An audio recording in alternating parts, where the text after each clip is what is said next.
जब हमारी बहनों बेटियों का सिंदूर छीना गया तो हमें आतंकियों के धन को उनके घर में घुस के कुचल दिया। 3 सूत्र तय कर दिए। पहला, भारत पर आतंकी हमला हुआ तो हम अपने तरीके से, अपनी शर्तों पर, अपने समय पर जवाब देंगे। दूसरा, कोई भी न्यूक्लियर ब्लैकमेल भारत नहीं सहेगा। तीसरा, हम आतंक की सरपरस्त सरकार और आतंक के आकाओं को अलग अलग नहीं देखेंगे। दुनिया भी भारत के इस नए रूप को, इस नई व्यवस्था को समझते हुए ही आगे बढ़ रही है। ये भारत शांति चाहता है, लेकिन अगर मानवता पर हमला होता है तो ये भारत युद्ध के मोर्चे पर दुश्मन को मिट्टी में मिलाना भी अच्छी तरह जानता है।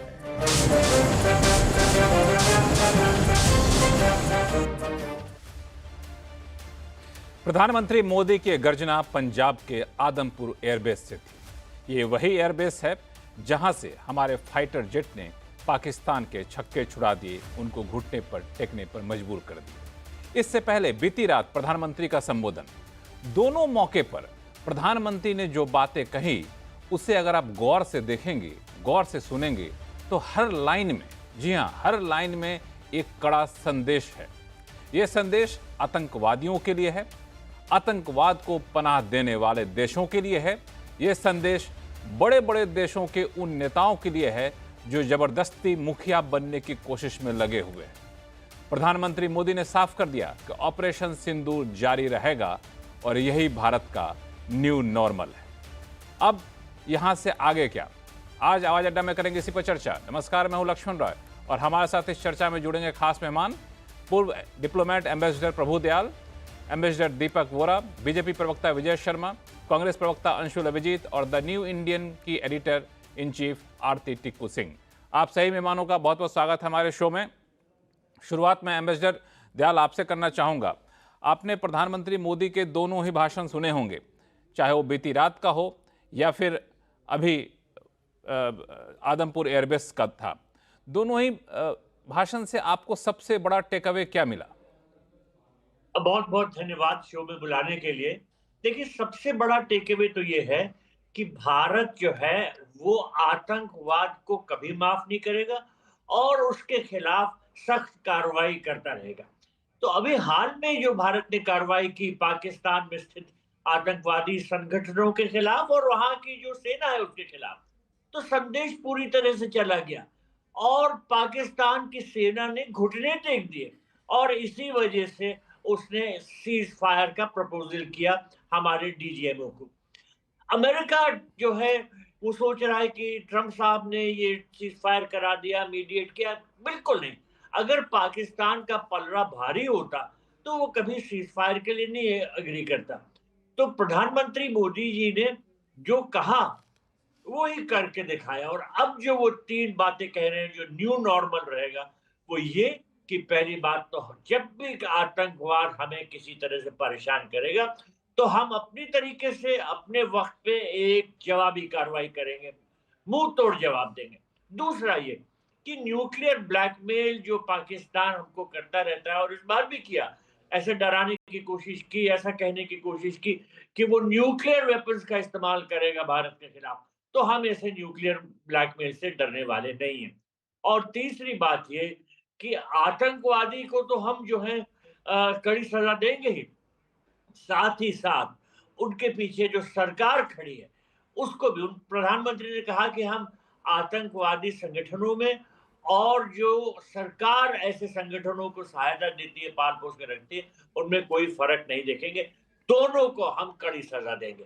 और ये हाल में ऑपरेशन सिंदूर के तहत जो भारत ने कार्रवाई की प्रधानमंत्री मोदी जी के नेतृत्व में, उससे ये बात स्पष्ट हो गई कि भारत जो कह रहा है वही करता है और वही करता रहेगा। एम्बेसडर वोरा साहब, भारत जो कह रहा है वही करेगा और वही करता रहेगा, इस न्यू नॉर्मल को विदेश या दुनिया कैसे स्वीकार करेगी? ये सवाल इसलिए पूछ रहा हूं कि भारत के बार बार कहने के बाद आपके जो प्रेसिडेंट ट्रंप हैं, जिसको आप कई बार गलती से मैकडोनल्ड ट्रंप भी कह जाते हैं, वो तो स्वीकार नहीं कर रहे हैं। जिस तरह का वो ट्वीट करते हैं, बताते हैं कि हमने कहा जी, हमने रात भर जागा तो ये सारा कुछ हो गया, दोनों देश महान हैं, ट्रेड की वजह से किया गया। तो क्या दुनिया स्वीकार करेगी इस न्यू नॉर्मल को? कैसे स्वीकार करेगी? बहुत बहुत धन्यवाद सर। जब आपके साथ होता हूँ और बहुत कुछ आपसे सीखने को मिलता हूँ। मेरे कॉलीग एम्बेसडर प्रभु दयाल, जिनकी मैं बहुत इज्जत करता हूँ, अभी कह रहे थे न्यू नॉर्मल एक्सेट्रा। सीधी बात यह है सर कि इस समय 193 जो सदस्य हैं संयुक्त राष्ट्र संघ की, एक संस्था है, अभी जिंदा है, 80 साल की बुढ़िया हो गई है, लेकिन अभी शायद उसको ऑक्सीजन पे जिंदा रखा हुआ है, उसको यूनाइटेड नेशंस कहते हैं। तो 193 सदस्यों में से 100 से ज्यादा आतंक से पीड़ित हैं, अधिकांश मुसलमान देश हैं, और जितने आतंकी हैं सबकी तार मिलती है पाकिस्तान के साथ। मैं तो 3 अफ्रीकी देशों में विशेष सलाहकार हूँ। सेंट्रल अफ्रीका, वेस्ट अफ्रीका, जहाँ पे फ्रांस का दबदबा होता था एक टाइम पे, वहां पर भी बहुत जबरदस्त अलकायदा फायदा ये जो सब है, इनका वहां पे आतंक फैला हुआ है। सो दुनिया स्वीकार करेगी कि भारत ने कहा सर, 120 देश हैं जिसको आप ग्लोबल साउथ कहते हैं, और उन सब ने स्वीकार किया है कि भारत उनका नेता है। क्योंकि आप जानते हैं कि voice of the global south की मीटिंग्स होती हैं। यूक्रेन और रूस के बीच में जो युद्ध हुआ, उसके कारण जो विकासशील देश हैं वहां पे कीमतें बढ़ गई, फूड, फ्यूल, फर्टिलाइजर, लेकिन हमने जो पाकिस्तान को ठोका है उसका असर दूसरों पे नहीं पड़ा। उसके लिए वो आभारी है। सिर्फ अगर वो हमारे साथ संतुष्ट हैं, वो इसलिए हैं, हमारे साथ खुश हैं कि हमने आतंक के साथ किस तरह से निपटना है वो बता दिए। पिछले 30 साल से तो संयुक्त राष्ट्र संघ में एक comprehensive convention against international terrorism की बात चल रही है, तो वो बुढ़िया कुछ उस पर फैसला कर नहीं पाती। हरे इंक में साइन करोगे, लाल में करोगे, पीले में करोगे, काले में करोगे, कोई फायदा नहीं है। हमने ये साबित कर दिया कि वील गो इट अलोन, हमें ये क्षमता है। ये भी एक संदेशा चला गया पूरी दुनिया को कि जहां तक आतंक का है, पहले तो भारत दौड़ा जाता था, हेलो अंकल, उसके पास वो क्या सॉरी सर, डोनाल्ड ट्रंप के पास, उससे कहते वो अमेरिका के पास। अब डोनाल्ड ट्रंप की समस्या यह है सर कि वो इंटरनेशनल रिलेशंस में कोई ना कोई तो उसको जीत दे दो ना सर। वो हार गया है यूक्रेन रूस के साथ, वो हार गया है गाजा इजराइल के साथ, कुछ तो कर दो। और फिर वो सर बड़ा अनप्रिडिक्टेबल आदमी है। आपको पता है अभी 2-4 दिन में वो ट्वीट भी करेगा कि चंद्रमा की रोशनी कुछ कम हो गई थी क्योंकि मैंने उसको आदेश दिया था कि उस कम हो जाए। The man has lost his marble. सब पता नहीं क्या क्या करता रहता है। We don't take him seriously, we respect him, but हम उसको सीरियसली नहीं लेते। फाइनली मैं जितने आपके विशेषज्ञ बैठे हैं, मैडम टिक्कू से भी पूछना चाहता हूं, अपने सोर्सेस से पता करें, क्या ये सही है, क्या ये सही है कि वो जो पिंजड़े वाली मुनरविया है जो कहीं छुपी हुई है, कि एक पाकिस्तानी नागरिक ने उसको गिरफ्तार कर लिया? क्यों? कि उसने बोला कि हमारा आर्मी चीफ गधा है। अब उसको कचहरी में ले गए, तो उसने कहा सर मैंने तो सिर्फ यही कहा है वो गधा है, तो आपने क्यों गिरफ्तार किया? तो जज कहता है आपने एक राष्ट्रीय सीक्रेट क्यों रिवील कर दिया? हम सब जानते हैं वो गधा है, हम कहते नहीं है। अब बताइए मैडम टिक्कू, ये सही है कि नहीं है? बेवकूफ लोग हैं। अरे पंगा किससे ले रहे हो? ये मैडम टिक्कू साहब इनडिसाइसिव हैं इंडिया भी, नहीं है, उनसे ये भारत बलवान है। हाँ। तो वो टर्की में है, उसकी 18 पत्नियां टर्की में है, उनके पास चला गया है। ये मेरे को सूचना, वो ये तो वो तो मुझे नहीं- अनरिलायबल वो तो वो सोर्स। तो वो तो मुझे नहीं पता एम्बेसडर वोरा साहब। ये तो आरती टिक्कू सिंह बताएंगे। टिक्कू सिंह, आप ही पे क्वेश्चन थ्रो किया। लक्ष्मण लक्ष्मण जी, देखिए, मुझे पता करना पड़ेगा, लेकिन मुझे कोई आश्चर्य नहीं होगा कि पाकिस्तान के की जो मिलिट्री डिक्टेटरशिप है, जो मिलिट्री, इनफैक्ट जो एक बहुत फेमस कोड है कि ये मिलिट्री है जिनको एक कंट्री इसी भारत ने दी, और देने के बाद उन्होंने उस जो कंट्री का हाल किया है, जहां पे किसी को बोलने की ना तो हिम्मत है, ना तो क्रिटिसाइज करने की कोई परमिशन है, ना तो कोई किसी भी अभिव्यक्ति की कोई आजादी है। यही अंतर है भारत और पाकिस्तान में, और जो प्रेसिडेंट डोनाल्ड ट्रंप को नहीं समझ आ रहा है, शायद उनकी टीम जो है उतनी शायद पढ़ी लिखी ना हो, जिन्होंने इतिहास पढ़ा हो, जिन्होंने इतिहास पढ़ा हो कि इंडिया और पाकिस्तान का सबसे बड़ा अंतर यही है कि हम लोकतंत्र है। हमारे यहाँ प्राइम मिनिस्टर मोदी आज जहाँ आदमपुर में गए हैं, और जिस तरह से उन्होंने भाषण दिया और जिस तरह से पूरी आर्मी उनके साथ खड़ी हुई, हम वो देश है जहां आर्मी इंस्ट्रक्शन लेती है पॉलिटिकल लीडरशिप से, और वो भी ऐसी पॉलिटिकल लीडरशिप जो आम आदमी चुन के लाता है। हमारी जो हिस्ट्री है, हमारा जो इतिहास है, वो यही दिखाता है कि यहाँ आम आदमी की जो ताकत है वो पाकिस्तान में आम आदमी की ताकत नहीं है। इसीलिए उनके आप फॉरेन मिनिस्टर देखिए, आप उनके डिफेंस मिनिस्टर देखिए, कोई स्पोक्स पर्सन देखिए, वो आर्मी के सामने नतमस्तक है। यहाँ पे उल्टा है, यहाँ पे प्राइम मिनिस्टर का वर्ड, कैबिनेट का वर्ड, जो इलेक्टेड रिप्रेजेंटेटिव का जो वर्ड है वो मान्यता रखता है। वो सर आंखों पे आर्मी जो है या नेवी जो है या एयर फोर्स है हमारी, वो उसको मानती है। तो ये सबसे बड़ा अंतर है जो प्रेसिडेंट डोनाल्ड ट्रंप को, मुझे लगता है उनकी टीम को समझना चाहिए, थोड़ा पढ़ लेना चाहिए, समझना चाहिए, दूसरा थोड़ा पढ़ लेना। ऐसा करते हैं आरती जी, आरती, ऐसा करता हूं कि इस पूरे डिबेट को 4 मुद्दों पे बांट लेते हैं, ताकि ऐसे बात करते जाएंगे तो बातचीत बहुत लंबी चली जाएगी और कुछ बहुत रिजल्ट निकलेगा नहीं। पहला ये कि क्या ये अमेरिका की दखल की वजह से सीज फायर हुआ। दूसरा कि क्या ये ट्रेड की लालच में सीज फायर करवाया अमेरिका ने। तीसरा कि चीन और टर्की की भूमिका देखने के बाद हमें आगे किस तरह की रणनीति अपनानी चाहिए। और चौथा कि क्या इंडस जो सिंधु जल समझौता है उसको अभी भी एबेंस में रखना कितना मुमकिन है। तो शुरुआत करूंगा पहले से। तो भाजपा के प्रवक्ता हमारे साथ जुड़ेंगे कुछ देर में, लेकिन अंशुल अभिजीत जी कांग्रेस के प्रवक्ता हैं, उनसे मैं पूछूं कि अब साफ हो गया है विदेश मंत्रालय के बयान से, जो विदेश मंत्रालय का बयान आया है वो कह रहे हैं कि दरअसल 10 मई को सुबह सुबह भारत ने बहुत ही जवाबी कार्रवाई की पाकिस्तान पे, और इतना तगड़ा हमला बोला कि उसके कई सारे एयरबेस तबाह हो गए। पाकिस्तान जब बेबस हो गया तो 12:37 पर 10 मई को पाकिस्तान हाई कमीशन से विदेश मंत्रालय के पास फोन आया और फिर बात हुई कि चलिए अब हॉटलाइन पर डीजीएमओ बात करेंगे। 3:35 पर बात होना तय हुआ दोनों देश के डीजीएमओ की, और बातचीत हुई और सीज फायर पर सहमति बनी। और 5:33 पे ट्रंप साहब का मैसेज आता है, ट्वीट आता है। वो कहते हैं कि अमेरिका की मध्यस्थता से रात भर चली बातचीत के बाद मुझे घोषणा करते हुए खुशी हो रही है कि भारत और पाकिस्तान ने फुल और इमीडिएट सीज फायर पर सहमति बनाई है। ट्रंप के इस ट्वीट और विदेश मंत्रालय के बयान में काफ़ी ज़्यादा मुझे कॉन्ट्रडिक्शन दिख रहा है। इसके बावजूद क्या कांग्रेस अपने स्टैंड पर अडिग है कि ये ट्रंप की दखलंदाजी की वजह से सीज फायर हुआ है? अंशुल जी। देखिए, मैं ये नहीं चाहता कि ये डिबेट एक सियासी मोड़ ले ले, क्योंकि मैं कांग्रेस का प्रवक्ता हूं, क्योंकि ये बड़ा गंभीर और संजीदगी का मामला है। देखिए, इसके 2 पहलू हैं। पहला पहलू तो ये है, प्रधानमंत्री का वक्तव्य हमने कल सुना। उन्होंने जो पहली हमारी जो कूटनीति थी, जो दृष्टिकोण था कि टेरर एंड टॉक साथ साथ नहीं चल सकते, खून और पानी साथ नहीं बह सकता, वो बरकरार रखा और उन्होंने मजबूती से उसको पेश किया, उसको जाहिर किया। देखिए, मैं ये एक स्पष्टीकरण देना चाहता हूं, और ये हमारी शुरुआत से ये एक नीति रही है कि हम सरकार के बिल्कुल साथ हैं। हमने एक एकजुटता का ऐलान पहले ही कर दिया था, हमारी कार्यकारिणी की बैठक हुई थी जब पहलगांव का हादसा हुआ, उसके बाद तुरंत बाद, और ये बरकरार रहेगा, हमेशा रहेगा जब तक सिंदूर, एक तरह से ऑपरेशन सिंदूर चलता आ रहा है, क्योंकि इसकी प्रतिक्रिया सरकार जानती है, जो उचित कदम है वो जरूर उठाएगी, और हम इसका समर्थन देखते हैं एकजुट के साथ। पूरा विपक्ष ये सरकार के साथ है। ये तो एक पहलू हुआ। दूसरी बात ये हुई कि बहुत सारे सवाल भी उठ रहे हैं जिसका संबंध पहली बात से नहीं है।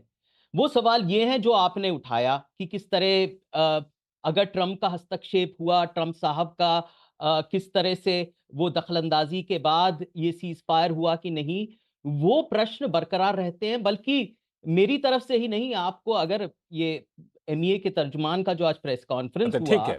उसने ज्यादातर ये सवाल हाँ। तो वहां पर पत्रकारों ने उठाए कि भाई ये आखिर हुआ क्या, क्योंकि वो संतुष्ट नहीं थे उनके जवाब से, तो बार बार वही जवाब, नहीं, वही पत्रकारों का पत्रकार। सवाल उठाया जाना और एक प्रमुख विपक्षी पार्टी का सवाल मैं उठाया आपको जाना बता रहा बिल्कुल हूँ, अलग नहीं बात है। देखिए, नहीं नहीं, एक मिनट, मैं विजय बता रहा हूँ, शर्मा जी, सवाल बिल्कुल उठे। विजय शर्मा, मैं समझ गया, मैं सवाल उठे इसलिए जवाब भी मिला था विदेश मंत्रालय से, जवाब क्या मिला वो भी मैंने पढ़ के सुना दिया आप सभी लोगों को। विजय शर्मा जी, कांग्रेस अभी भी यही पूछ रही है, क्या ये ट्रंप की दखलंदाजी की वजह से ये सीज फायर करने को भारत मजबूर हुआ? लक्ष्मण स्पेसिफिक राय जवाब जी, देंगे तो अच्छा लगेगा। बिल्कुल स्पेसिफिक दूंगा कि हमारी एमईए ने, प्रधानमंत्री जी ने भी और सरकार ने भी, सेना ने भी किसी भी लेवल पे कहीं भी चूक नहीं की और स्पष्ट तौर पर बता दिया कि वहां के डीजीएमओ जो थे, डायरेक्टर जनरल मिलिट्री ऑफिसर्स, उन्होंने ऑपरेशंस, उन्होंने 3:35 पे कॉल किया, उन्होंने इच्छा जताई, हमारे जितने भी लक्ष्य थे हमने लक्ष्य हासिल कर लिए थे और अभी भी निलंबित किया गया है, कोई ऐसी बात नहीं है। अब कोई व्यक्ति या कोई पार्टी अपने देश की सरकार के ऊपर और सेना के ऊपर भरोसा ना करके बाहर किसी देश के कोई भी राष्ट्राध्यक्ष है या कोई ट्वीट करते हैं या कुछ बोलते हैं, उन पर विश्वास करना चाहते हैं, तो इसमें मैं क्या कर सकता हूँ? हमें तो अपनी सरकार और सेना के ऊपर पूरा राष्ट्राध्यक्ष पे भरोसा है। भरोसा करने तो के बजाय विदेश के इस पे भरोसा एक मिनट जरा अंशुल जी अपना जवाब दे दीजिए संक्षिप्त में, फिर मैं जाऊंगा एम्बेसडर वोरा साहब के पास और दयाल साहब के पास। हाँ अंशुल जी बताएं, ट्रम्प संक्षिप्त में साहब, बताएं क्या जवाब देना चाहते हैं। नहीं मेरा जवाब यह है कि ट्रम्प साहब जो कहते हैं अब महत्व ना दें और हंसी में उनका बात को नजरअंदाज किया जाता है, लेकिन जब वो कहते हैं तो दुनिया तो इधर उथल से पुथल हो जाती है, क्योंकि यहां पर अगर वो ट्रेड टैरिफ्स का बयान देते हैं तो आपने दिया कि आर्थिक क्या, उस पे आर्थिक आऊंगा, एक तरह से उस पे आऊंगा, माहौल उस कैसे पे आऊंगा बदल गया, विजय शर्मा जी। तो लेकिन आप लेकिन उसकी बात, लेकिन एक अगर सवाल उनकी बिल्कुल बात को जायज है। इतनी तरह नजरअंदाज कर दें लक्ष्मण जी, तो फिर 3 सेकंड का जवाब ले लीजिए। हाँ आप मुझे नहीं बताइए, मेरा सवाल मेरा आपने सवाल ऐसा ले पिछले लीजिए, आप खुल के जब ट्रंप साहब बिल्कुल खुलेआम और बहुत ही बेतरतीब भाषा में ट्वीट करते हैं कि हमारे दखलंदाजी, हमारी मध्यस्थता की वजह से, रात भर चली बातचीत की वजह से सीज फायर हुआ, तो उसी लहजे में भारत खुलकर जवाब क्यों नहीं देता? हम लोग इतने संकोच और इतने सोफिस्टिकेटेड जवाब क्यों देते हैं? विजय शर्मा जी। देखिए लक्ष्मण जी, इसके 3 पहलू हैं। एक तो ये है, ट्रम्प साहब की बातें हैं, मेरे ख्याल से सारे लोग जानते हैं। उन्होंने बताया किस तरह से कि हजारों साल से इनकी दुश्मनी थी। भाई 1947 में देश आजाद हुआ है। यूक्रेन रशिया के कंटेस्ट में उन्होंने क्या बोला था कि 24 घंटे में मैं युद्ध बंद करा दूंगा। अब हम चाहते हैं कि हमारे मित्र देश बढ़े। हम ये ट्वीट और किस तरह के कौन कहां किस तरह के बोल रहा है उसको लेकर हम क्यों पड़े पचड़े में?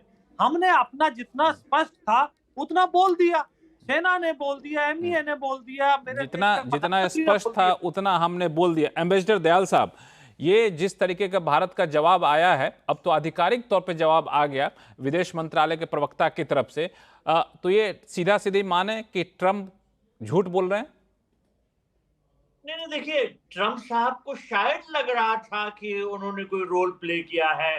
कई लोगों का मानना है कि आईएमएफ से जो लोन सैंक्शन हुआ है वो भी ट्रम्प साहब ने कुछ उसमें रोल प्ले किया, तो शायद उनको ये गलतफहमी थी। लेकिन असली बात यह है कि अगर पाकिस्तान ने घुटने टेके हैं और पहल की है सीज फायर की, तो वो सिर्फ इस वजह से कि उसको करारे थप्पड़ पड़े हैं और उसको जो ये मार पड़ी है उससे उसको अकल आई है और वो समझ गया कि भारत के साथ लड़ाई करना उसकी पावर से, उसकी कैपेबिलिटी से बाहर। एम्बेसडर दयाल साहब, मैं थोड़ा सा स्पेसिफिक सवाल पूछ रहा हूं कि ट्रंप साहब के उस ट्वीट का जवाब उसी भाषा में हम लोग नहीं दे सकते हैं क्या? क्या मजबूरी है हमारी?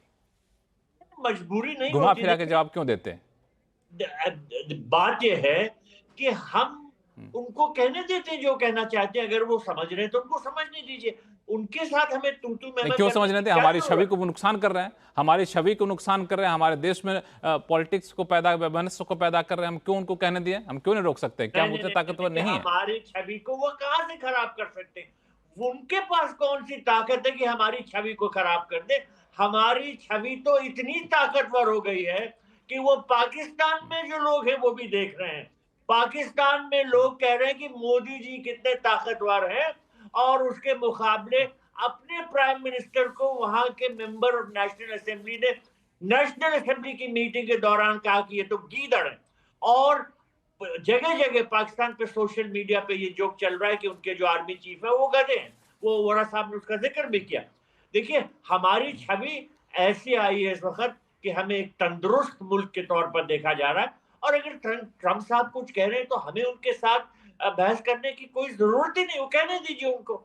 और वो इंटरेस्ट सिर्फ हमारे इंटरेस्ट जो है, हमारी फौज देख रही है, हमारे प्रधानमंत्री देख रहे हैं, हमारी गवर्नमेंट देख रही है।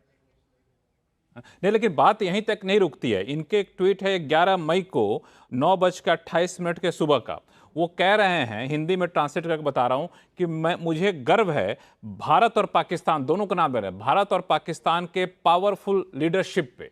भारत के साथ तुलना कर रहे हैं पाकिस्तान की, वो पाकिस्तान जिसके बारे में वो खुद एक ट्वीट कर चुके हैं 1 जनवरी 2018 को कि भारत यूएस ने बड़ी गलती कर दी 15 साल तक $33 बिलियन का एड दे करके पाकिस्तान को। उसी पाकिस्तान को एक बड़ा ही लीडरशिप बता रहे हैं, स्ट्रांग पावरफुल लीडरशिप। ये तो बड़ा ही दुखद है।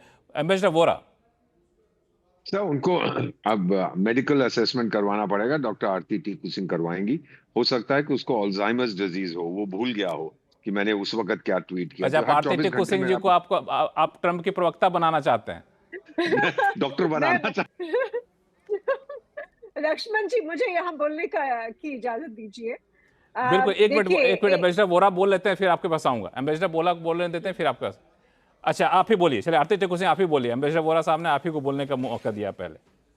देखिए, मैं तो मानती हूं कि जो प्रेसिडेंट ट्रंप ने जो ट्वीट किया है उसके आपने अलग मायने निकाले, मैंने अलग मायने निकाले, और मुझे लगता है बाकी दुनिया ने अलग मायने निकाले हैं। सबसे बड़ा तो हमको ये समझना चाहिए। आपने क्या मायने निकाला? मैं बता रही हूँ। एक तो ये कि साफ जाहिर है, हमारे प्रधानमंत्री जी ने जो कहा वो बिल्कुल सत्य है। जो उनका स्टेटमेंट है, मुझे नहीं लगता उससे ज्यादा क्रेडिबिलिटी किसी और प्रेसिडेंट या प्रधानमंत्री की हो सकती, क्योंकि इंडिया और पाकिस्तान के बीच में मिलिट्री कन्फ्रंटेशन चल रहा था, मिलिट्री कॉन्फ्लिक्ट था। हमें जो चीजें मालूम है वो किसी और को नहीं मालूम हो सकती। तो इस मामले में प्राइम मिनिस्टर मोदी जी का वर्ड जो है वो फाइनल है। दूसरी बात, जो प्रेसिडेंट ट्रंप की, एक तो एम्बेसडर वोहरा ने सही कहा कि प्रेसिडेंट ट्रंप के बहुत ही एक मुसीबत में है। ये मुसीबत है कि उन्होंने कहा था कि वो यूक्रेन युद्ध रुकवाएंगे जैसे ही वो इलेक्ट होंगे। उन्होंने ये कहा था कि गाजा में जो हो रहा है वो रुकवाएंगे, और दोनों जगह वो अभी तक फेल है, अभी तक वो नहीं कर पाए हैं। दोनों मसले अभी सुलझे नहीं है। तीसरी बात, आप ये क्यों नहीं मानते हैं कि पाकिस्तान रो रो के प्रेसिडेंट ट्रंप के पास गया होगा जब जो हमारी तरफ से स्टेटमेंट आए हैं, प्राइम मिनिस्टर की तरफ से स्टेटमेंट आए हैं, उससे ये साफ जाहिर है कि इंडिया ने जो स्ट्राइक्स की वो बहुत इफेक्टिव थी, और उसकी वजह से पाकिस्तान को बहुत नुकसान हुआ। और उसकी वजह से ये हो सकता है कि पाकिस्तान प्रेसिडेंट ट्रंप के पास रो रो के गए होंगे, और प्रेसिडेंट ट्रंप ने ये उनको आश्वासन दिया होगा कि वो कुछ करेंगे। और हो सकता है कि इस बात की वजह से उन्होंने प्राइम मिनिस्टर से बात की हो, लेकिन उसका मतलब ये नहीं है कि उन्होंने ये सीज फायर करवाया है। उसका मतलब ये है कि इंडिया की स्ट्राइक्स इतनी इफेक्टिव थी कि पाकिस्तान अब घुटनों पे आ गया। और दूसरी बात जो मैंने कही कि प्रेसिडेंट ट्रंप को एक मुद्दा चाहिए जहां पे वो खुद को ये साबित कर सके कि वो पीस मेकर है। अभी तक उनकी छवि जो है, जो वो पीस मेकर की छवि बनाना चाहते थे, वो नहीं बन पा रही है। और आज उनको अगर हमारी वजह से ये छवि बनने को मिल रही है। और दूसरी बात ये भी समझिए कि यूएस और चाइना की जो अभी कोल्ड वॉर चल रही है, और अगर उनको दिख रहा है कि जनरल आसिम मुनीर जो है Chinese weapons, Chinese defence systems use कर रहा है, तो उनको ये भी मालूम है कि पाकिस्तान चाइना की गोद में सो चुका है, और उसको रुझाने के लिए हो लेकिन सकता इसके है बावजूद सीज फायर की घोषणा के अगले ही दिन, उसी दिन शाम में चाइना के साथ ट्रेड डील कर लेते हैं। प्रभु दयाल, एक इन्होंने बहुत अच्छी बात कही कि उसको कोई मानने को तैयार नहीं ट्रंप को। वो दुनिया में एक पीस मेकर के छवि बनाना चाहते हैं, छवि बन नहीं रही है। इसी कारण वो उतावला होकर के बीच बीच में बिन बुलाए मेहमान की तरह पेश आ रहे हैं।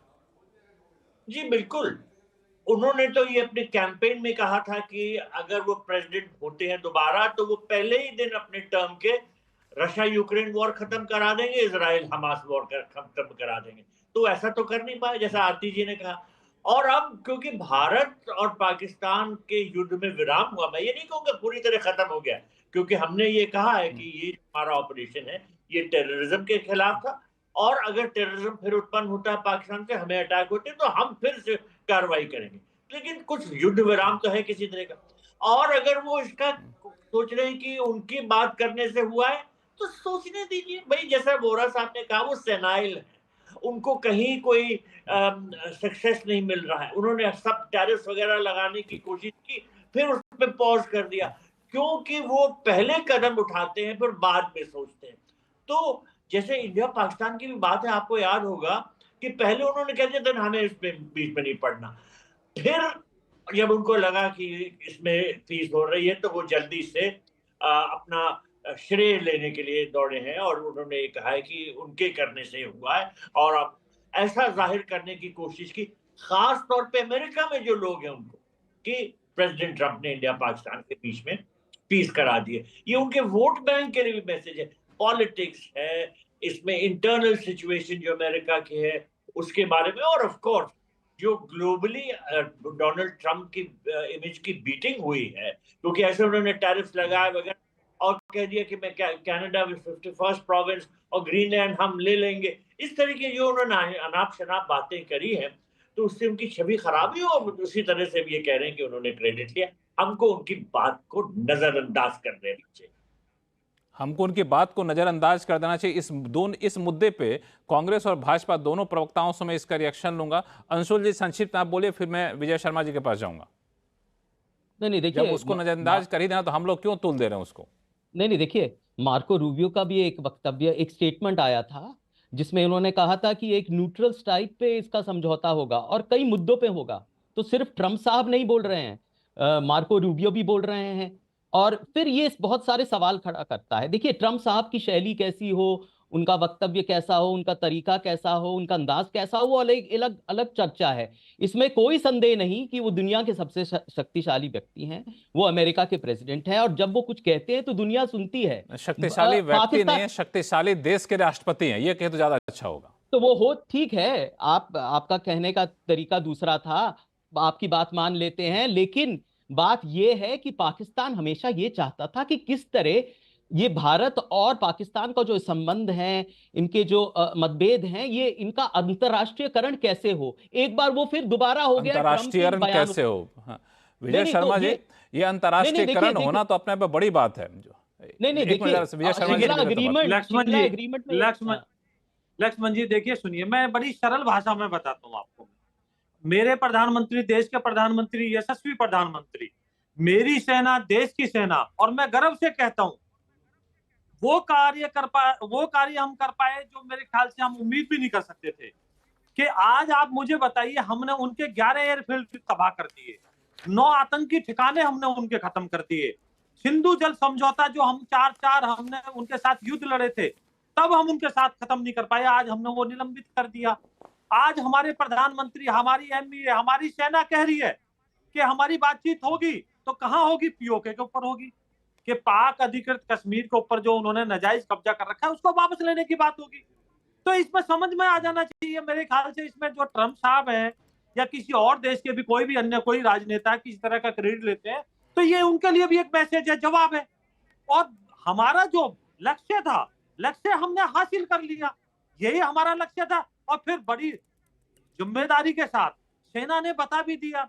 अभी तो ये हमने, और प्रधानमंत्री जी ने भी बताया कि किस तरह से हमने अभी इसको निलंबित किया है, और सेना का तो अभी कार्रवाई चल ही रही है। 3 आतंकवादी आज भी मारे गए हैं सोपिया में। तो इसको अन्यथा ना लें कि ट्रंप साहब क्या कह रहे हैं।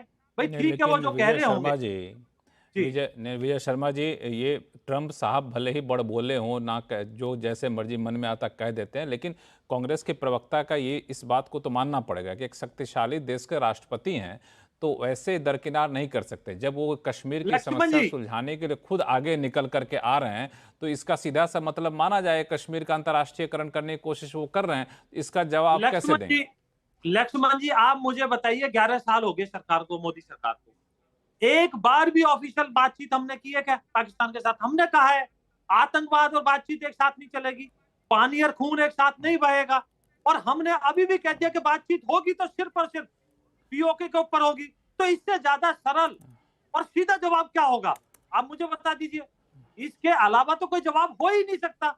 अब तू मैं तो हम इसके अलावा पढ़ेंगे कोई नहीं। जवाब हो नहीं सकता। एम्बेसडर वोरा साहब, अब बातचीत होगी तो सिर्फ पीओके पर होगी, बातचीत होगी तो सिर्फ आतंकवाद पे होगी। प्रधानमंत्री मोदी ने अपने संबोधन में साफ कर दिया, हालांकि ट्रंप साहब का नाम नहीं लिया, लेकिन इशारा साफ था कि ट्रंप साहब आप कान खोलकर सुन लीजिए।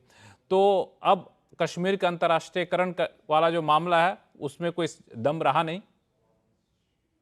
बिल्कुल सही कहा आपने सर। आपको याद होगा कि वो जो क्रिकेट का एक खिलाड़ी है, किसी जमाने में कहता था मैं पाकिस्तान का प्रधानमंत्री हूँ, न्याजी है शायद उसका नाम, तो वो भी वहां चला गया था। उसने ट्रंप को बोला कश्मीर पर मध्यस्थता करो, ट्रंप ने बोला बिल्कुल करूंगा, कोई ट्वीट श्वीट कर दिया। फिर हमने जवाब दिया यार टाइगर ट्रंप, तू थक गया है, बुढ़ा हो गया, आराम कर, जब तेरी जरूरत पड़ेगी हम तुझसे पूछ लेंगे। ये कुछ सालों की बात है, 5-6 साल पहले की बात है। तो बेसिकली हमने ये साबित कर दिया कि ट्रंप साहब आप बड़े अच्छा आदमी है, हम आपकी इज्जत करते हैं, घर पे बैठो, आपकी बहुत समस्या है उनसे निपटो। हाँ सर, आप तो भारत के सर्वश्रेष्ठ एंकर हैं, एक मेरी मदद कर दीजिएगा, मैडम आरती टिक्कू से भी मदद कर दूं, आप कर दीजिएगा, हाथ जोड़ के कह रहा हूँ। अभी 2 दिन हो गए मेरी पत्नी मुझसे नाराज हो गई थी, सब बात नहीं कर रही है। आप ट्रंप को बोलिए कुछ मध्यस्थता कर दे, ताकि मेरी 48 साल से एक ही जो पत्नी है वो मुझसे बात करने लगे। ट्रंप कोई ट्वीट शीट कर देगा कि मैं अम्बेसडर साहब और उनकी बेगम के बीच में मध्यस्थता करूं। Man, he has lost his marble sir. ये क्या बेहुदा चीजें करता है। मेक्सिको में प्रॉब्लम हो रही है, इधर हो रही है, अरे पहले अपनी डोमेस्टिक इश्यूज तो समझा। ये कहां तू पहुंच गया हमारे साथ पंगा लेने के लिए? Bharat is not going to listen to you, Bharat is not going to listen to anybody. Sir मैं अल्टीमेटली कह देता हूं, ये अब इनडिसाइसिव इंडिया नहीं है सर, ये अब भारत बलवान है, और इसके साथ मत पंगा ले, चाहे ट्रंप है, चाहे जो एस है, चाहे दुक्का इक्का तिक्का जो भी है, इससे पंगा मत लो भारत, हम आपकी बात नहीं सुनेंगे। इससे मेड पंगा इट मत वेरी। लो। एम्बेसडर दयाल साहब, ये बात सिर्फ कश्मीर तक नहीं रुकी, बात सिर्फ मध्यस्थता तक नहीं रुकी। एक व्हाइट हाउस में प्रेस कॉन्फ्रेंस करते हुए ट्रंप साहब ये भी कहते हैं कि मैंने कहा भारत और पाकिस्तान को कि चलिए आप दोनों लोगों के साथ बहुत सारे हम व्यापार करने वाले हैं, इसे रोक दीजिए, यानी युद्ध को रोक दीजिए। अगर इसे रोकते हो तो हम व्यापार करेंगे, अगर आप नहीं रोकते हो तो हम व्यापार नहीं करेंगे। क्या इस तरह की कोई बात होने की गुंजाइश रहती है क्या डिप्लोमेसी में? देखिए, मैं तो हालांकि बता दूं, विदेश मंत्रालय के प्रवक्ता ने साफ तौर से कहा है कि 7 तारीख से लेकर सीज फायर दिन तक कई बार बातचीत हुई यूएस के नेताओं से, लेकिन ट्रेड पर कोई बातचीत नहीं हुई है। जी देखिए, ट्रंप साहब, जैसे मैंने बार बार कहा, वो जो कहना चाहे, पाकिस्तान के साथ अगर वो ट्रेड करना चाहते हैं तो बाय ऑल मींस खुशी से कीजिए। वो एक कंगाल मुल्क है, उसके पास पैसे हैं ही नहीं, वो तो लोन पे लोन लिया हुआ है, कर्ज में डूबा हुआ है। उसको अपना माल भेजिए और फिर उसका और कर्ज बढ़ाइए, क्योंकि पाकिस्तान के पास तो कैपेसिटी है ही नहीं कि किसी मीनिंगफुल ट्रेड को वो आगे बढ़ा सके। तो अमेरिका अगर इस ख्वाब ऐसे ख्वाब को देखना चाहता है तो बहुत अच्छा है। भारत के साथ ट्रेड उसका बहुत इंपॉर्टेंट है, आगे बढ़ रहा है, और उसने बड़ी गलती की कि कुछ टैरिफ्स अभी लगाए, हालांकि थोड़े अभ्यंस पे रखें, लेकिन हमने भी एक सख्त संदेश दे दिया कि हम जो हैं, हम भी काउंटर टैरिफ्स लगाने के लिए तैयार हैं और इसके बारे में हम विचार कर रहे हैं। तो सीरियस ट्रेडिंग पार्टनर तो अमेरिका के लिए इंडिया है। पाकिस्तान के साथ अगर वो ट्रेड करना चाहते हैं तो उनको खुद समझना चाहिए कि उसमें वो कितने कामयाब हो सकते हैं। लेकिन ट्रंप साहब जो बातें कर रहे हैं वो अपने डोमेस्टिक ऑडियंसेस के लिए कर रहे हैं। वहां पर बहुत डिसइल्यूजनमेंट है कि इसकी बड़ी बड़ी बातें करते हैं और फिर वो पीछे हट जाते हैं। तो शायद जो ये भारत और पाकिस्तान के बीच में अब ये सीज फायर हुआ है, इसका क्रेडिट वो ले रहे हैं तो लेने दीजिए। हम जानते वो हैं उनकी डोमेस्टिक मजबूरी है यहाँ पे ऐसा। लेकिन आपने जो ट्रेड वाली बात की एम्बेसडर दयाल साहब, कि इस पूरे सीज फायर में यूएस ने जो रोल निभाया, आपको लगता है कि ये जो ट्रेड डील के लिए हम लोग बातचीत आगे बढ़ा रहे थे, जिस तरीके से सौहार्दपूर्ण माहौल में बढ़ा रहे थे, उस पर असर पड़ेगा अमेरिका के मौजूदा ताजा रुख का? देखिए, जहां तक ट्रेड का संबंध है, हमने बहुत फ्लेक्सिबिलिटी दिखाई है। ट्रंप साहब बार बार कहते थे भारत हार्ले डेविडसन पे और बोरबोन विस्की पे बहुत हाई टैरिफ लगाता है, तो हमने वॉलंटरली इनको कम कर दिया, क्योंकि हम माहौल नहीं खराब करना चाहते थे। हमारा उद्देश्य है एक बायलैटरल ट्रेड एग्रीमेंट करने का, और हम ये कहते आए हैं कि जल्द से जल्द हम ये कंप्लीट करना चाहते हैं। तो हम पूरे अपनी तरफ से ये कोशिशें कर रहे थे कि किस तरह से माहौल अच्छा रहे, बातचीत अच्छी हो, और हमारे बीच में बातचीत हो रही है, और लोगों का मानना है कि ये ट्रेड एग्रीमेंट किया जा सकता है। अभी यूके के साथ देखिए ट्रेड एग्रीमेंट फाइनलाइज हुआ है, वो भी बड़ा मुश्किल लग रहा था, लेकिन हमारी पॉलिसीज इसके संबंध में ऐसी है। नहीं नहीं मेरा सवाल थोड़ा सा था ताज़ा हालात की वजह से। एम्बेसडर वोरा साहब, मेरा सवाल इनसे जो था वो था ताज़ा हालात को लेकर के, जिस तरीके से यूएस ने भारत के सामने भारत के बराबर पाकिस्तान को लाके खड़ा कर दिया, जबकि पाकिस्तान के साथ उनका कुछ ट्रेड लेना देना है नहीं, जैसा कि एम्बेसडर दयाल साहब बता रहे थे। तो अब भारत जब ट्रेड नेगोशिएशन करेगा तो भारत को ये बात गंभीरता से दिखाना चाहिए कि आप ट्रेड तो हमारे साथ करना चाहते हैं और दोस्ती पाकिस्तान के साथ निभाने चले हैं। एम्बेसडर वोरा साहब से अच्छा है कि मैं आरती टिक्कू सिंह आप बता दीजिए, फिर वोरा साहब के पास जाऊंगा, वो भी घुमा फिरा के आप ही के पास लेके आएंगे सवाल आजकल। आरती। लक्ष्मण, सीधी सी बात है कि इंडिया यूएस की जो ट्रेड रिलेशनशिप है या इंडिया चाइना की जो ट्रेड रिलेशनशिप है, ये सारे मसले जो है उनसे ऊपर है, और ट्रेड में मुझे नहीं लगता है कि कोई ज्यादा इम्पैक्ट होगा। इनफैक्ट अगर आप देखें कि डोनाल्ड ट्रंप जो बार बार ट्रेड की बात करते हैं, उनको मालूम है कि इंडिया जितना बड़ा मार्केट उनको नहीं मिलने वाला है। वो पूरे दुनिया में ट्रेड की बात करते हैं, लेकिन नंबर किन के पास बड़े हैं, वो तो इंडिया के पास ही है। और ये भी उनको मालूम है कि अगर कहीं वो अपने चाइना को जो राइवल मानते हैं, चाइना को थ्रेट मानते हैं, तो वो ऑल्टरनेटिव जो कंटेनमेंट चाइना की है वो कहाँ देखेंगे इंडिया के सिवा। पाकिस्तान से वो लेंगे क्या? आपके हिसाब से रेत लेंगे क्या? हाँ, वही तो कह रहा हूँ, क्या पाकिस्तान लेंगे से वो उनके कुछ ले पास नहीं क्या सकते है? भारत के साथ ट्रेड करना है तो पाकिस्तान के पास एक ये डिप्लोमेटिक देखिए, रिलेशन भी प्रेसिडेंट बेहतर ट्रंप बना के रखना होगा। ऐसा करते हैं, एक मिनट में जरा एक ही विजय शर्मा point। जी के पास चलता हूँ। विजय शर्मा जी, लोग सवाल अब ये पूछ रहे हैं कि ठीक है हम लोगों ने सीज फायर कर लिया है, ऑपरेशन सिंदूर को हमने बंद नहीं किया है, उसको थोड़े देर के लिए रोका है, इसका मतलब क्या माना जाए? देखिए, ये तो साफ है, बिल्कुल बात है कि अब उन्होंने किसी तरह की भी कुछ भी गलती की, अगर आतंकवादी कोई हमला होता है तो वो सहनीय नहीं होगा, क्योंकि हमारी जीरो टॉलरेंस की नीति है। और जिस तरह से सिंधु जल समझौता आपने देखा होगा, वो हमने अभी भी निलंबित किया हुआ है। आपके सामने कई तरह के, सेना ने अभी जवाब दिया, कल दिया है कि हमारे कई तरह के कार्य अभी चालू हैं, वो बंद नहीं हुए हैं। तो वो टीवी के ऊपर नहीं बताए जाते, रणनीतिक होते हैं वो कई तरह के, जो बातें की जाती हैं अपने जो भी सेना ने अपने कार्य कर रखे हैं। अब जो ये यहाँ 3 आतंकवादी मारे गए हैं जम्मू कश्मीर में, ये भी उनका एक आप जीता जागता एक उदाहरण है, किस तरह से इनपुट उनको मिले होंगे और उन्होंने कार्य किया होगा। तो आगे अगर मतलब मैं तो अब प्रधानमंत्री जी के ऊपर अपना पूरा विश्वास करता हूं, उन्होंने एक साफ कहा है कि ये पाकिस्तान के ऊपर है कि आप अगर आतंकवाद के साथ जाएंगे तो आपका हश्र ऐसा होगा कि दुनिया में आपको कोई नहीं बचा पाएगा। दूसरा मैं जवाब देता हूं, आपने 2-3 जवाब लिए, ट्रेड वाला, ये सीधा समझा जा सकता है कि आईएमएफ में, आप तो मेरे ख्याल से इस ऐसे चैनल पे बैठे हैं कि मेरे से ज्यादा बेहतर जानते हैं कि आईएमएफ में किसका दखल है। अमेरिका का ज्यादा है, और अमेरिका जो आईएमएफ से किसने सहायता ली है? पाकिस्तान ने ली है। एयरफील्ड किसके उड़े हैं? पाकिस्तान के उड़े हैं। उनके जो टेरर जितने भी ठिकाने थे किसके उड़े? उनके उड़े। एक मिसाइल, एक ड्रोन हमारी धरती को नहीं छू पाया। किसके फाइटर जेट उड़ाए गए? पाकिस्तान को उड़ाए गए। तो घुटनों पे कौन आया? किसने जाके वहां उनको जाके हेल्प मांगी होगी? तो ये समझा जा सकता है।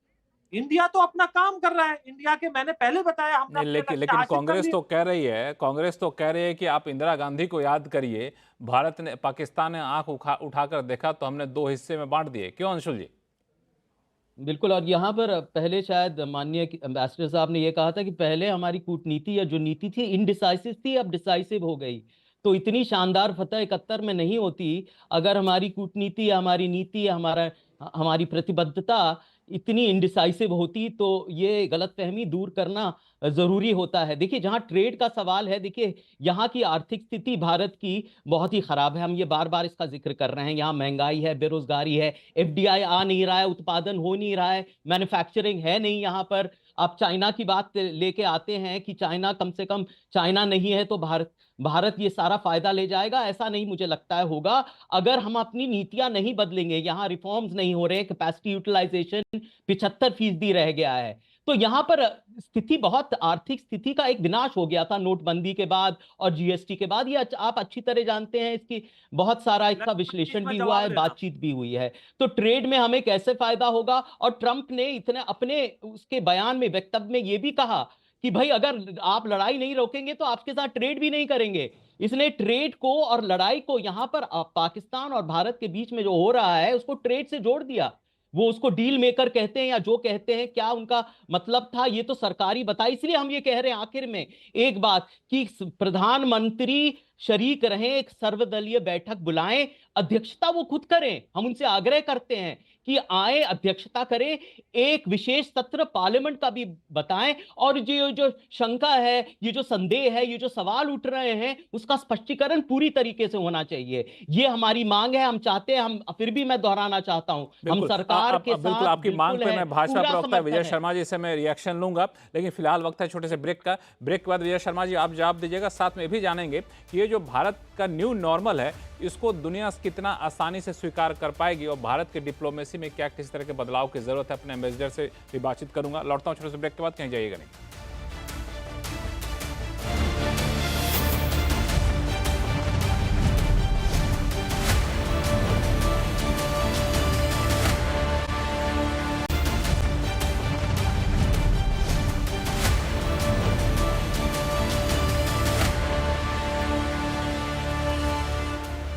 ब्रेक के बाद आपका फिर से आपका स्वागत है। हम लोग चर्चा कर रहे हैं कि भारत पाकिस्तान के पास बीच में भले ही सीज फायर हो चुका हो, लेकिन भारत ने जो अपना न्यू नॉर्मल तय किया है उस पर आगे बढ़ने में क्या चुनौतियां आएंगी। इससे पहले, ब्रेक पे जाने से पहले, कांग्रेस प्रवक्ता कह रहे थे कि जिस तरीके से सीज फायर हुआ और ट्रंप का बयान आया, उससे ऐसा लगता है कि इसमें ट्रेड कहीं ना कहीं बीच में आ गया था और इस पर सरकार को एक सर्वदलीय बैठक बुलाना चाहिए, प्रधानमंत्री मोदी को अध्यक्षता करना चाहिए। विजय शर्मा जी क्या जवाब देंगे इनको?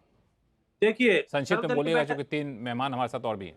हाँ जी, देखिए सर्वदलीय बैठक तो 2 बार हो चुकी है और समय आएगा तो बिल्कुल बताएंगे, और हमने ये बता भी दिया कि अभी तो ऑपरेशन जारी है कई लेवल पे। तो आप इस बात को मत मान के चलिए कि संसद में बातें कब कैसे होंगी वो सरकार और सेना के ऊपर छोड़ दीजिए।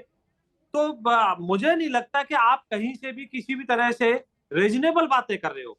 आप विरोध के लिए विरोध मत कीजिए, आप देश के साथ खड़े हो तो खड़े रहिए, सेना के साथ खड़े हो तो खड़े रहिए। ये नहीं कि आपके नेता कुछ भी बोलते हैं।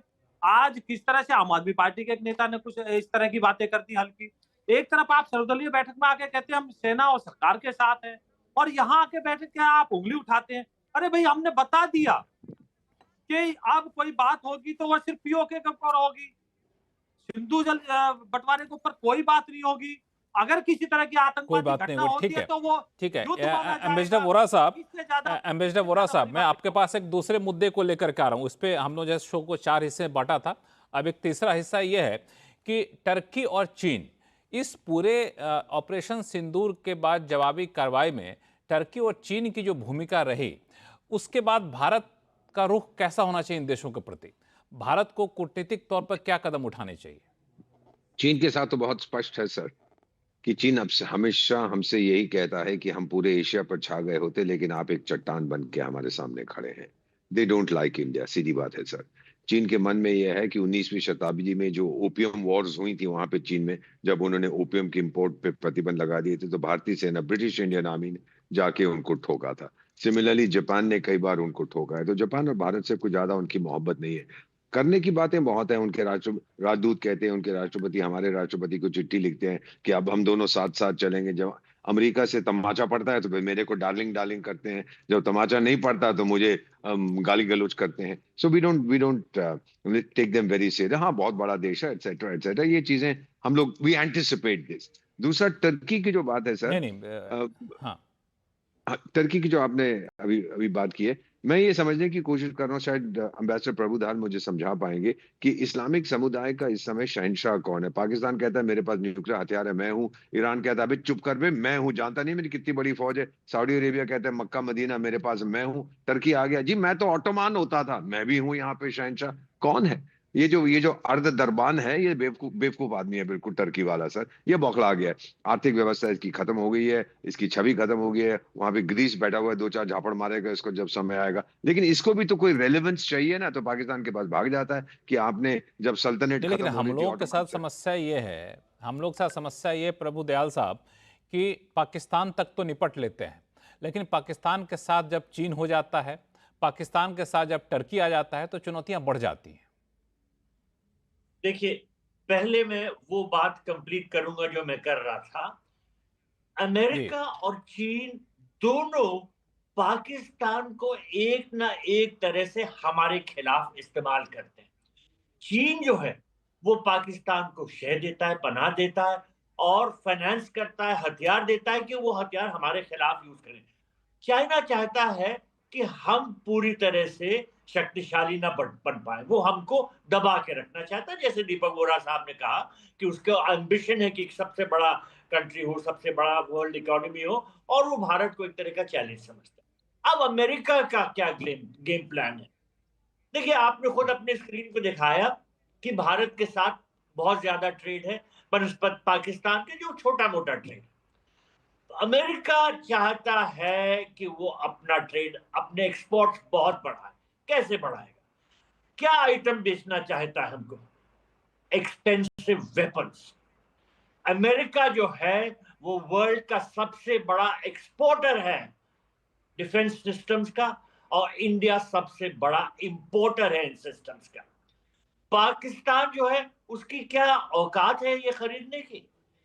अमेरिका समझता है कि भारत जो है वो उसकी शक्ति है, इतनी इकोनॉमिक पावर है कि वो खरीद सकता है। लेकिन वो तब खरीदेगा जब उसके जियोपॉलिटिकल एनवायरनमेंट उसके लिए खतरनाक हो।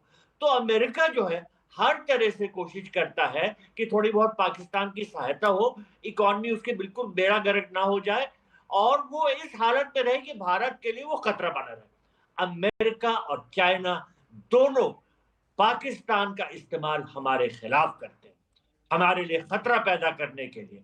और हमें अच्छा बात समझ लेना चाहिए, आपने स्क्रीन पे दिखाया कि कितना कितना आईएमएफ का लोन पाकिस्तान को मिला। ये कौन दिलाता है? सबसे बड़ी शक्ति आईएमएफ में अमेरिका है। अमेरिका दिलाती है क्योंकि वो ये नहीं चाहती कि पाकिस्तान बिल्कुल बिखर जाए, टूट जाए। वो चाहती है पाकिस्तान भारत के लिए खतरा बना रहे, ताकि भारत जो है वो दूसरे बड़े एक्सपेंसिव वेपन्स ले। अमेरिका नाराज हुआ जब हमने S-400 missile air defence system लिया। वो उसने कहा हम सैंक्शन लगाएंगे। फिर क्यों नहीं लगाए? क्योंकि अगर वो सैंक्शन लगाएगा तो हमें हथियार कैसे बेचेगा? जब हमने फ्रांस से रफाइल लिए तब अमेरिका नाराज, वो चाहता था कि उनके हम प्लेन लें। तो अमेरिका हमको एक डिफेंस इक्विपमेंट मार्केट के तौर पे। वो देखता है, और उसका सबसे बड़ा इंटरेस्ट है कि हमारा जो रीजन है, हमारा जियोपॉलिटिकल एनवायरनमेंट वो खतरनाक बना रहे, लक्ष्मण तभी जी, हम एक्सपेंसिव वेपन्स खरीदेंगे। अब जहां तक तुर्की की बात है, देखिए तुर्की जो है वो हमेशा से पाकिस्तान का साथ देता आ रहा है। हमेशा से वो अपने यूएन के स्टेटमेंट्स में, ओआईसी के स्टेटमेंट्स में कश्मीर का मुद्दा उठाता है। और इसके बनस्पत हमने जब टर्की में अर्थक्वेक आया तो ऑपरेशन दोस्त के तहत उनको सहायता दी। अब हमको समझ लेना चाहिए कि देखिए ये टर्की जो है ये एक ऐसा देश है जो हमेशा हमारे खिलाफ वर्जी करता है, और हर भारतवासी का ये फर्ज है कि जो भी कर सके वो टर्की के भलाई में ना हो। बहुत से भारत के टूरिस्ट जाते हैं टर्की, टर्की की आमदनी होती है, टर्की जाना बिल्कुल बंद। चीन चीन से हम तो लोग इसी कितना वजह माल से खरीदते हैं? बॉयकॉट टर्की का बहुत हैशटैग ट्रेंड हुआ था और चल भी रहा है, बॉयकॉट टर्की का। मैं विजय शर्मा जी, आप कुछ बोलना चाहते हैं, मैं आपके पास आऊंगा, लेकिन अब मैं आपको बता रहा हूं एक, हाँ मैं आपको बता रहा हूं, मैं एक छोटा सा रिएक्शन में दीपक वोरा साहब आपसे ले लूं कि जैसा कि प्रभु दयाल साहब कह रहे हैं, ये आप भी सहमत इस बात से कि अमेरिका जानबूझ के पाकिस्तान को थोड़ा बहुत उकसाता रहता है, थोड़ा बहुत ऑक्सीजन देता रहता है ताकि भारत के लिए खतरा रहे और भारत हमसे हथियार खरीदता रहे? जब पाकिस्तान का निर्माण हुआ था, बहुत जल्दी बगदाद पे एक्सीटो सेंटो पिंटो में घुस गया था। अमेरिकन ने साफ कहा था कि भाई हमें एक मर्सनरी आर्मी चाहिए, हमें वो लोग चाहिए जो मेरे लिए जाके मर जाएंगे। अफगानिस्तान में भी वो करा, $2 फेंको तो वो करता वहां पहुंच जाता है। उसके बाद अफगानिस्तान की समस्या खत्म होगी, फिर दूसरी समस्या वहां पे शुरू हो गई। सोवियत संघ चला गया, फिर एक तालिबान का शुरू हो गया। तो पाकिस्तान इज विलिंग से, वो तो सीधी बात है कि जो सबसे ज्यादा पैसा देगा, कल आप उनको पैसा दे, उनकी फौज आपके लिए लड़ पड़ेगी। Don't take them seriously at all, there are useless, there are non nation non state actors की बात करते हैं। जो टर्की की अभी एम्बेसडर प्रभु दयाल ने बात की है वो बिल्कुल सही है सर। याद है एक देश होता था मॉलडीव्स, पता नहीं उसके क्या हालत है, मुज्जू फुज्जू कोई वहां का प्रेसिडेंट होता था। और जब भारतीयों ने अपने टूरिस्ट प्लान जो थे मॉलडीव जाने के लिए कैंसिल कर दिए, तो मुज्जू फुज्जू दौड़ा है, नहीं नहीं भारत तो मेरी जान है, मेरा डार्लिंग है, मेरा स्वीट हार्ट है, क्योंकि उसकी पूरी इकोनॉमी पर्यटन पर डिपेंड करती है। Sir it's the economy stupid, पेट में लात मारो और ये अर्ध दरबान बिल्कुल सीधा हो जाएगा। सो एंटायरली दरबान बिल्कुल सीधा हो जाएंगे। विजय शर्मा जी कुछ आप जोड़ना चाहते थे? विजय शर्मा जी। देखिए अंशुल जी ने एक बात रखी आर्थिक स्थिति की भारत के बारे में। अंशुल जी से हम लोग आगे निकल गए, अभी तो प्रभु दयाल साहब ओरा साहब उनकी भी बातें मैं बताता हूँ। दीपक वोरा जी ने बोला जिस तरह से मालदीव के बारे में, वहां प्रधानमंत्री जी गए थे लक्षद्वीप, तो वहां सारा मालदीव का सारा खत्म हो गया था, टूरिस्ट जो है जाना बंद हो गया था। अब इन्होंने अर्थव्यवस्था पे बात की। आप मुझे बताइए शेयर मार्केट का क्या हाल था मनमोहन जी के टाइम में? 30,000 के आसपास थी, आज हमारी 80,000 के आसपास है। फॉरेन रिजर्व कितना था? 300 के आसपास था, आज कितना है? 700 के आसपास है। आप मुझे बता दीजिए कि आज चौथी अर्थव्यवस्था है हम, आपके टाइम में कितनी थी? 11वीं अर्थव्यवस्था थे हम। तो $700 अरब का हमारे पास है। भाई आप कहां बैठे हो? क्यों ये हीन भावना लेके बैठे हुए हो? आज ये मोदी जी का देश है, आज वो बातें छोड़ दीजिए। तो लक्ष्मण जी को ज्यादा अच्छे से पता है कि आज हम कहां कर रहे हैं। आज हमारी आकाश मिसाइल स्वदेशी है, ब्रह्मोस मिसाइल स्वदेशी है। तो आज हम अपने पैरों पे खड़े हुए हैं। 25,000 करोड़ का हमने एक्सपोर्ट किया है डिफेंस में। तो ऐसे मत देखिए, आपके टाइम में था, लेकिन ये मोदी जी का राज है। मोदी जी के राज में हमने देखा किस तरह से बालाकोट हुआ, 6 साल उनकी हिम्मत न पड़ी, हमने घर में जाके ठोका था। आज भी हमने घर में जाके ठोका, क्योंकि हम जीरो टॉलरेंस की नीति रखते हैं। तो अंशुल जी पढ़ के समझ के आइए, लक्ष्मण जी आपसे और मेरे से ज्यादा बेहतर समझते हैं इस बारे में कि देश आज कहां खड़ा है। आज हमें लोग देखते हैं, आज जो आप अंशुल जी संक्षिप्त में 30 सेकंड में आप जवाब दीजिए, फिर मैं आर्थिक टिक्कू सिंह के पास जाऊंगा। नहीं, इसमें जवाब क्या देना है? हकीकत जो आर्थिक विनाश हुआ है नोटबंदी के बाद, उससे पहले भी जीडीपी का जो संकुचन हुआ है वो तो सबके सामने है। आप तो बार बार दिखाते रहे हैं ना, इसमें मुझे क्या कहने की जरूरत है। और वैसे भी आर्थिक स्थिति पे ये विषय नहीं है। हाँ, ये जुड़ा हुआ है चीन के साथ और भारत के साथ अंतरराष्ट्रीय वाणिज्य की अगर बात हो रही है। बिल्कुल यहाँ पे बिल्कुल आर्थिक टिक्कू सिंह के पास जाऊंगा। एक चीज में ये पॉलिटिकल डिबेट नहीं, इसीलिए मैं बिल्कुल वो हॉट डिस्कशन दोनों लोगों के बीच में नहीं करवाना चाहूंगा। लेकिन ये आर्थिक टिक्कू सिंह क्लोजिंग रिमार्क्स आपका चाहूंगा मैं कि जब भारत कह रहा है कि ये हमारा न्यू नॉर्मल है, तो इस न्यू नॉर्मल में हमारी रणनीति चीन के प्रति, यूएस के प्रति कैसे रहनी चाहिए?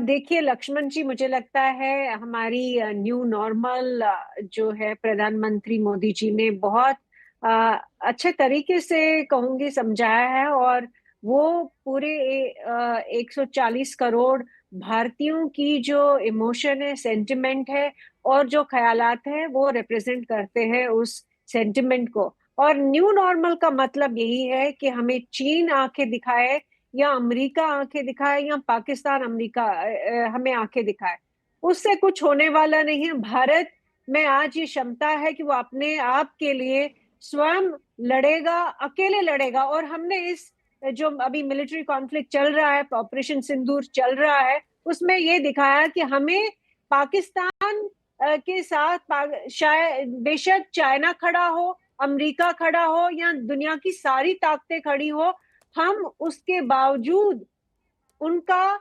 कड़े से कड़ा जवाब देंगे। उनकी हरकतों का, उनके आतंक का कड़े से कड़ा जवाब देंगे। तो वही न्यू नॉर्मल है। कोई हमें कमजोर ना समझे, हम वो भारत नहीं है जो 1990 में था या 1947 में था या 62 में था। हम वो नहीं है। ये भारत बदल चुका है।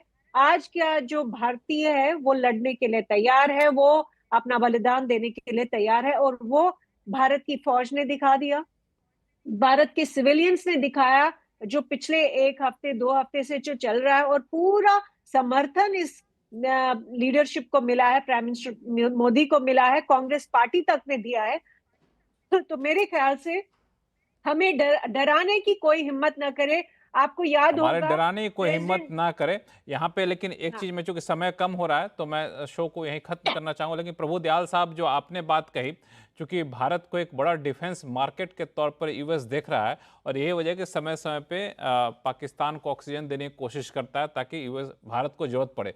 शायद मुझे लगता है भारत इस चीज़ को समझता भी है, बखूबी समझता है। इसीलिए आप देखिए, जो डिफेंस का जो बजट है 2013-14 में 2.53 लाख करोड़ रुपए था, जो अब बढ़ करके 2025-26 में 6.81 लाख करोड़ रुपए हो गया है। और इस पूरे भारत पाकिस्तान ऑपरेशन सिंदूर में ड्रोन ने इतना कमाल दिखाया है, तो ड्रोन की अहमियत शायद हम लोग पहले ही समझ चुके थे, और ड्रोन का उत्पादन और ड्रोन के लिए कई सारी स्कीम, ये सब शायद इसका परिचायक है। तो हो सकता है बहुत जल्द हम लोग की निर्भरता यूएस को उतनी ना रहे जितना कि अभी हो, और शायद हम लोग जवाब भी और ज़्यादा आक्रामक तरीके से दे सके। लेकिन आप सही मेहमानों का बहुत बहुत धन्यवाद हमारे शो में जुड़ने के लिए। आवाज़ अड्डा में फिलहाल इतना ही। देखते रहिए CNBC आवाज़। नमस्कार।